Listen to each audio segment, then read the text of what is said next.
Alright, so this is probably one of the characters that a lot of people have been looking forward to. It is classic Metal Sonic.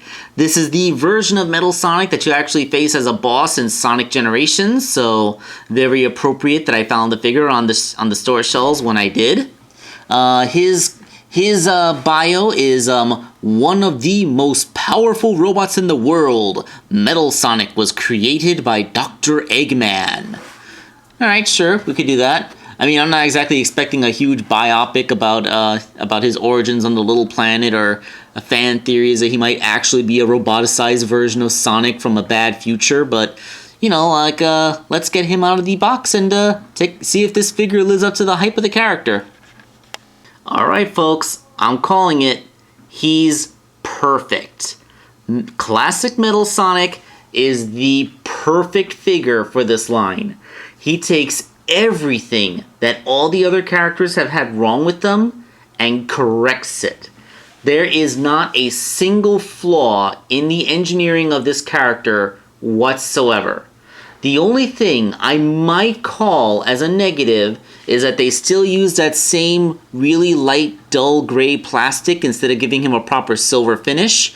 But the argument can be made that this actually is somewhat accurate to some of the older artwork. So, even then, I'm like, what little flaw I can detect in it is still roughly accurate.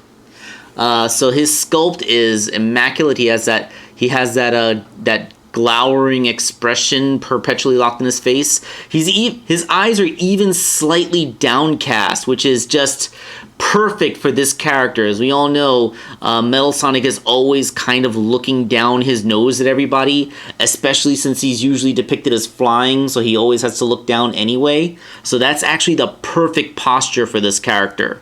But it doesn't prevent his head from moving. He can still swivel it on the joint. And his proportions are all classic. He has classic proportions instead of modern proportions, so he has that round little belly. And although his shoulder pads are not separate parts of his sculpt, his body is cut in such a way that they actually recede slightly into the torso so that he can get them to go completely out. This is a Metal Sonic figure that can absolutely T-pose. And note, he's not in a pre-assumed stance. His arms are symmetrical to each other. The elbows bend the right way, and his shoulders, the pads both line up. There's no one droopy one and one regular one that results in one arm that can go out really far but not much else, and another arm that is better at moving forward and backwards but not able to go out. No, both of them do it here. And he finally does the thing that all the Jax figures that have elbows and knees should do. He has a bicep swivel below the elbow so his arm can swivel in and out at that joint. Why did they not do that for Metal Sonic or Metal Sonic Mark III, which would have had their chance to finally fix that error, or in the premium paint job of Metal Sonic, or any of the Metal Sonic re-releases where they could have fixed it but didn't? But yes, do this to regular Metal Sonic. I will buy it again, Jax. His hips are on, the same universal joints that everyone's hips are, so they can move in every direction. And his knees, they bend, and they have a knee swivel below the knee, so they go the right direction, and ball-jointed ankles. So yes, this figure is perfect. He has the articulation laid out the way he's supposed to. This is how every Sonic figure should have been made. None of them have gotten this exactly right.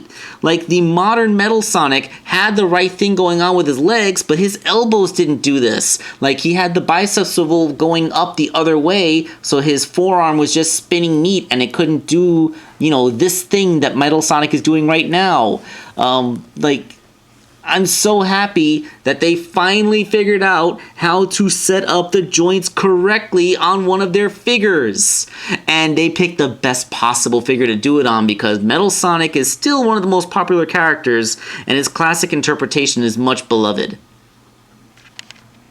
So there you have it, folks. The two new releases of this wave are both bangers.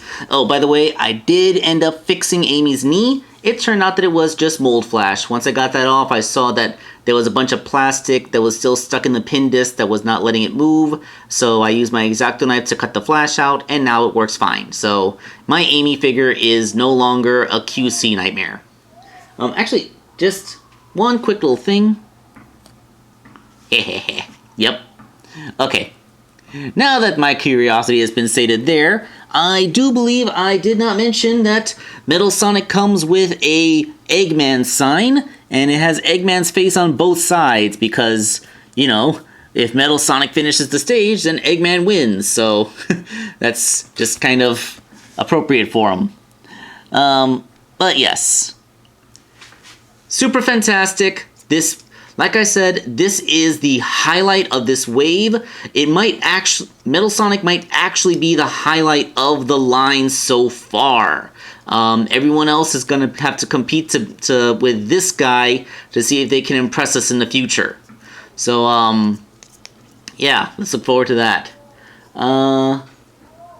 Right, so I guess that's all I have to say for the moment. This is Wake Angel 2001 signing off.